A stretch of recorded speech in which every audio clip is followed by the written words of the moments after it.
Yo, salut tout le monde, c'est Final Fight à l'appareil, j'espère que vous allez bien. Comme je vous l'avais dit, on va faire une vidéo bilan lecture, parce qu'on va faire une vidéo bilan lecture plus souvent, donc dès que j'ai lu quelques tomes, une dizaine, une vingtaine de tomes, je vous fais une vidéo. Là, il y a 21 tomes qui ont été lus, et donc je vais vous les présenter et en parler dans cette vidéo bilan lecture. Les trêves de blabla, on va attaquer directement. Donc je me suis lu un one-shot qui est Dragon's Crow, qui est donc un manga one-shot un peu moins de 400 pages, à peu près 380 pages.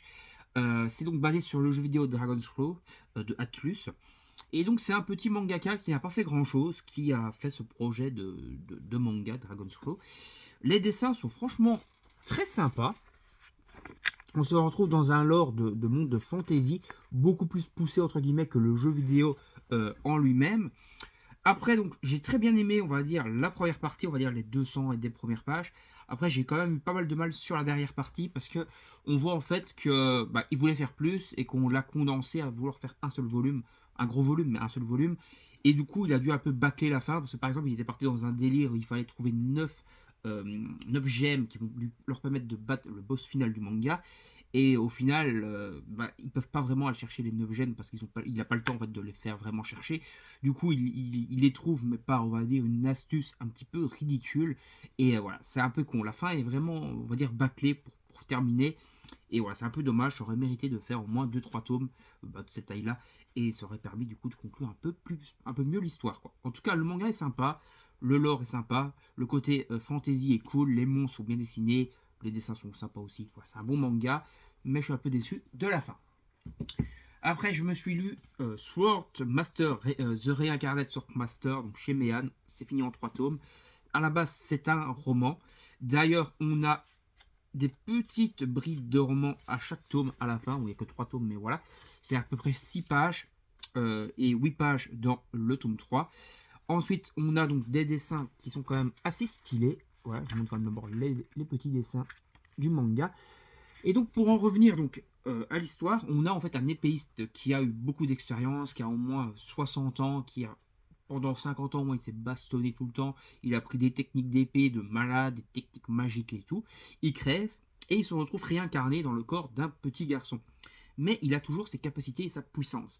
Et donc du coup, il va en fait faire des missions. Donc en étant donc, un petit garçon, il va rentrer dans la brigade, on va dire, de l'armée.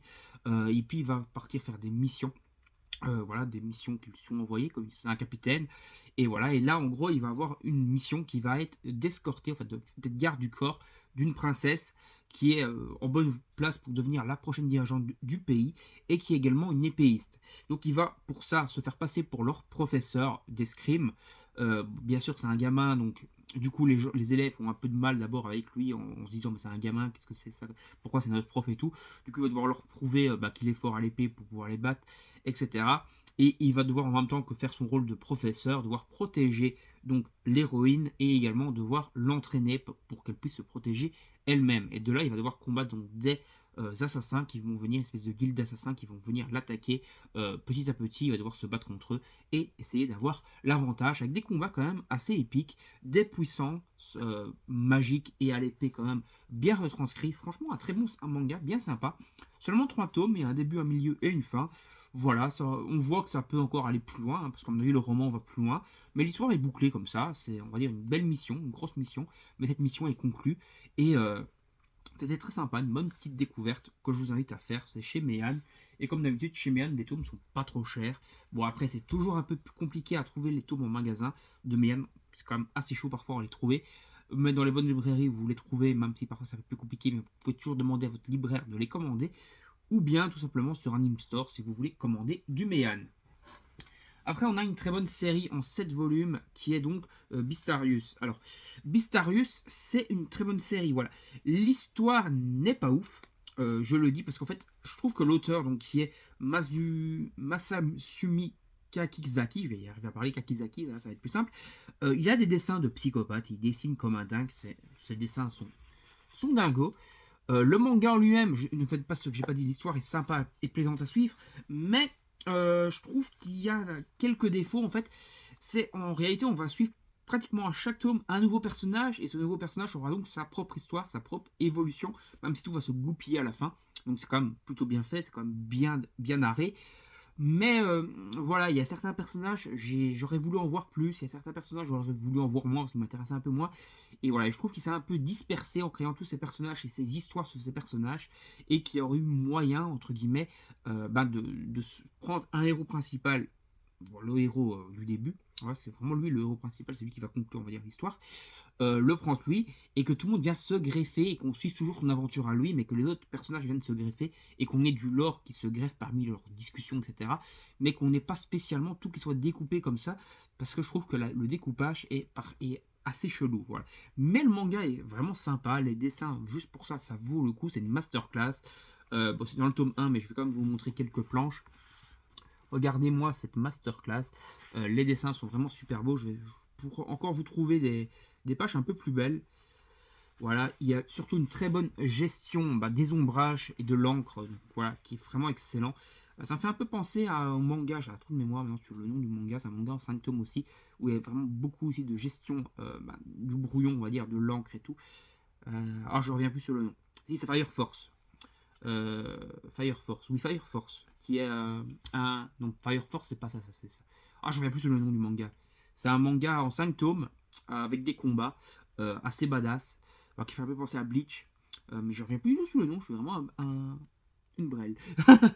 Alors, si vous retrouvez le nom du manga que je pense dans ma petite tête d'œuf, n'hésitez pas à le mettre en commentaire. Donc voilà, pour Beastarius. Après, je me suis lu le manga A-Trail, je sais pas exactement comment ça se prononce, voilà, mais qui était vraiment excellent, ça j'ai vraiment adoré, c'est en 6 tomes. Donc on a, les 4 premiers tomes sont classiques, à peu près 180 pages, et après les 2 derniers tomes font 300 pages chacun. Donc ça permet quand même de bien conclure l'histoire, parce que oui, il y a un début, un milieu et une fin, c'est très bien conclu. Les dessins sont très sympas, on se retrouve dans un monde, on va dire, post-apo, mais on ne sait pas vraiment que ce l'est au début, on va l'apprendre petit à petit. Il y a des pouvoirs magiques, avec donc un Latrail, qui est donc cette chose-là, qui est donc un espèce de cube, on va dire, pour exaucer les souhaits. Et donc parfois il y a des affrontements entre deux personnes qui maîtrisent, on va dire, ce cube-là. Et donc ils vont chacun faire des souhaits, rends-moi plus fort, transforme l'eau, transforme l'air, annule l'air, augmente la chaleur et tout. Ils vont comme ça des combats, on va dire, par la parole. Mais chaque fois que leurs mots vont être dits, l'astral va exaucer leurs vœux. Et donc ça va inciter dans le combat. Et donc voilà, c'est très très cool. Il y a un méchant vraiment sympa dedans, voilà, qui est assez charismatique. Bon, on grille assez vite que c'est lui le méchant, voilà, mais il est assez charismatique. Le combat final contre ce gros méchant est vraiment badass. L'histoire est très cool aussi à suivre, les personnes sont assez attachants. Et voilà, bon, c'est un bon manga, vraiment. A-Trail chez Doki Doki, si vous avez l'occasion de vous prendre les 6 volumes, puisqu'il n'y a que 6 volumes, n'hésitez pas à vous les prendre, parce que c'est très très cool. Ça se lit super vite, j'aurais bien voulu que ça dure encore plus longtemps, parce que c'est très bien.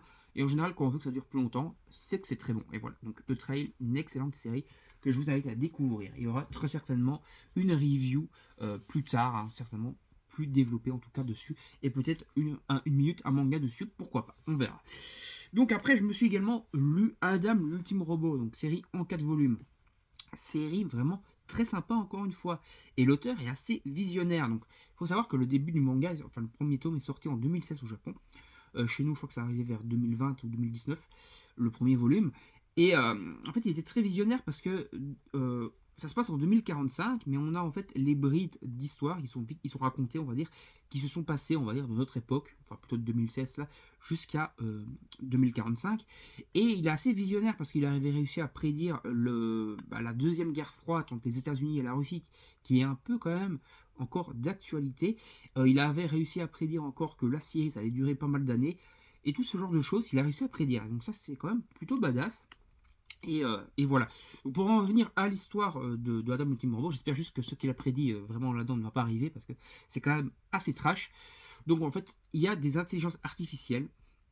Et il y a une intelligence artificielle qui a fait un gros bordel en 2030, voilà, je vous en dis pas plus. Et donc, dans ce contexte-là, on se retrouve maintenant 15 ans plus tard, avec un robot qui a également une intelligence artificielle, et ce robot est le seul rempart pour l'humanité, parce qu'il y a des espèces d'aliens géants qui débarquent. Ils sont 9, et ils débarquent en fait par paliers. Les satellites en fait les ont captés dans l'espace, et ils ont vu qu'il y avait donc un qui arrivait, puis en regardant plus loin, ils ont réussi à voir qu'il y en avait 9 qui se dirigeaient vers la Terre. Du coup, ce robot, cette intelligence artificielle surdéveloppée, donc qui est Adam l'ultime robot, est le seul être assez puissant et capable de survivre dans l'espace, etc., pour combattre ces créatures, ces psychés qu'ils appellent dans l'espace avant qu'ils arrivent sur Terre, qui détruisent la planète. Parce que leur but est de détruire la planète. Et donc ce robot est donc envoyé à chaque fois qu'il y a une psyché, et arriver à parler, qui débarque, il est envoyé pour leur exploser la gueule, quoi, tout simplement, et les empêcher de tomber sur Terre et de détruire la planète. Mais on est également dans un contexte d'intelligence artificielle. Donc comme une intelligence artificielle a déjà fait pas mal de merde il y a 15 ans de ça, les gens sont très réticents donc, à mettre leur destin aux mains d'une intelligence artificielle. Et donc, en fait, le professeur qui a créé ce robot est menacé donc, par des lettres anonymes de menaces, des tentatives de meurtre, etc. Du coup, il se retrouve avec une garde du corps et tout. Et donc, en plus du contexte donc, de combat contre ces psychés et de SF, on va dire, il y a également une intrigue de savoir pourquoi déjà l'intelligence artificielle a été avait pété un câble du coup en 2030 et pourquoi, comment le professeur a créé ce robot et qui est donc responsable au final du détraquage de l'intelligence artificielle en 2030 et si le professeur est également impacté et également également joué un rôle quoi dans ce détraquage de l'intelligence artificielle. Donc voilà, donc tout un côté on va dire SF, science-fiction, donc sur les IA, sur les robots, sur la robotique, sur les aliens, voilà, qui sont très bien narrés dedans, plus des petites intrigues politiques, des petites intrigues policières, également thriller, avec le FBI donc, qui enquête sur la personne supposée avoir détraqué l'intelligence artificielle il y a 15 ans de cela, parce que ça a quand même tué pas mal de personnes. Et voilà, et en plus il y a des combats vraiment très très badass tout simplement contre ces espèces de monstres géants quoi. Et donc ça c'est très sympa et c'est un très bon manga, voilà, franchement très cool. Également autre petit truc sympa dedans, les volumes sont assez copieux, donc chaque volume fait à peu près 200 pages, le volume 4 est un peu plus copieux encore, et voilà, donc ça fait permettre quand même d'avoir une belle histoire quand même, voilà, en 4 tomes, qui est plutôt bien expliqué, bien narré. En plus, il y a quand même beaucoup de lecture dedans, donc voilà, on en apprend quand même beaucoup sur le lore, et je sais pas si je vous ai montré les dessins, mais je vais quand même vous en remontrer, j'ai un trou. Voilà, les dessins par contre, je les trouve très beaux, mais il y a quand même souvent des fonds blancs. Voilà, c'est-à-dire les dessins sont très beaux, mais on a quand même souvent des arrière-plans un peu démunis, voilà, pas vraiment super bien travaillés. Après, le manga, comme je vous l'ai dit, reste très sympa à suivre, très plaisant, et puis les dessins sont quand même aussi assez badass et assez intéressants. Également, je vais vous montrer un petit truc qui est cool dans le manga. Il y a ça, donc, on va dire en chaque chapitre à peu près, si je le retrouve. Voilà, ce sont les petits cours d'histoire donc du professeur Maxwell, donc le prof du truc, petit cours d'histoire, petit cours de sciences plutôt, et on va donc en apprendre beaucoup sur l'air spatial, sur la terraformation, sur les animaux. Voilà, on va en apprendre vraiment beaucoup de choses sur plein de trucs grâce à ça. Et voilà, j'ai un peu été voir sur internet si c'était pas de la merde. En fait, non, ce qui est écrit là-dedans, c'est quand même plutôt réel. Donc voilà, on a pas mal d'infos de science dedans. On a une belle histoire de science-fiction. Voilà, c'est un bon manga que je vous invite à découvrir, Adam, l'ultime robot. Donc voilà, on va s'arrêter là pour cette vidéo bilan lecture. J'espère qu'elle vous aura plu. N'hésitez pas à vous abonner à la chaîne et à activer la petite cloche pour ne rien manquer des prochaines vidéos. Laissez des commentaires pour donner votre avis sur mes lectures et pourquoi pas partager vos propres lectures en commentaire. Et moi je vous dis donc salut tout le monde, à la prochaine. Bye bye tout le monde.